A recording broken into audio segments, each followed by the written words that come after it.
பரிசுத்தத்தில் உக்ரானத்துவம். ஆதலால் இஸ்ரவேல் புத்திரர் தங்கள் சத்துருக்களுக்கு முன்பாக நிற்கக்கூடாமல் தங்கள் சத்துருக்களுக்கு முதுகை காட்டினார்கள். அவர்கள் சாபத்தீடானார்கள். நீங்கள் சாபத்தீடானதை உங்கள் நடுவிலிருந்து நிக்கிரகம் பண்ணாவிட்டால் இனி உங்களோடு இரேன். எழுந்திரு, நீ ஜனங்களை பரிசுத்தம் பண்ணி சொல்ல வேண்டியது என்னவென்றால், நாளைய தினத்துக்கு உங்களை பரிசுத்தம் பண்ணி கொள்ளுங்கள். இஸ்ரவேலரே, சாபத்தீடானது உங்கள் நடுவே இருக்கிறது.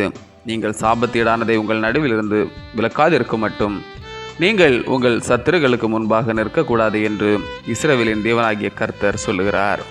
யோசுவா 7:12-13. காணிக்கை கொள்ளையர்கள் பெருகி வரும் கிறிஸ்தவ சமூகத்தில் வாழ்ந்து வருகின்றோம். இரத்த வேர்வை சிந்தி தேவநாம மகிமைக்காக செலுத்தப்படும் காணிக்கையை கோடி கோடியாக அபகரித்து வாழ்கின்ற அவலநிலை. மனசாட்சியும் இல்லை, குற்ற உணர்வும் இல்லை. பிதாவை தாங்கள் செய்கிறது என்னது என்று அறியாதிருக்கின்றார்கள் என்ற சிலுவையின் முதல் வார்த்தை நம்மை நோக்கி வருகிறது. இத்தனை குற்றங்களை செய்துவிட்டு பரிசுத்த வேடம் போடும் தேர்தல் களம். மக்களும் பணம் பாதாளம் வரை செல்லும் என்ற பழமொழிக்கேற்ப பணம், பதவி, அதிகார வெற்றிக்கு துணை போகிறார்கள்.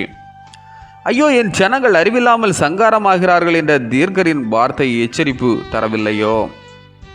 யோசுவாவிடம் எரிகோவில் எதையும் எடுத்துக்கொள்ளாதேயுங்கள், அது சாபத்தீடானது என்று ஆண்டவர் கூறினார்.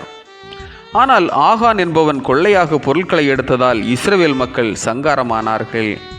கர்த்தர் யோசுவாவிடம் பரிசுத்தப்படுத்து, சாபத்திலிருந்து விடுதலை பெற மக்களை ஆவி, ஆத்துமா, சரீரத்தில் பரிசுத்தப்படுத்தி வர கட்டளையிட்டார். நம்மையும் பரிசுத்த அலங்காரத்துடன் ஆராதிக்க அழைக்கிறார். ஆமேன். இந்த நாள் உங்களுக்கு இனிய நாளாக மலரட்டும்.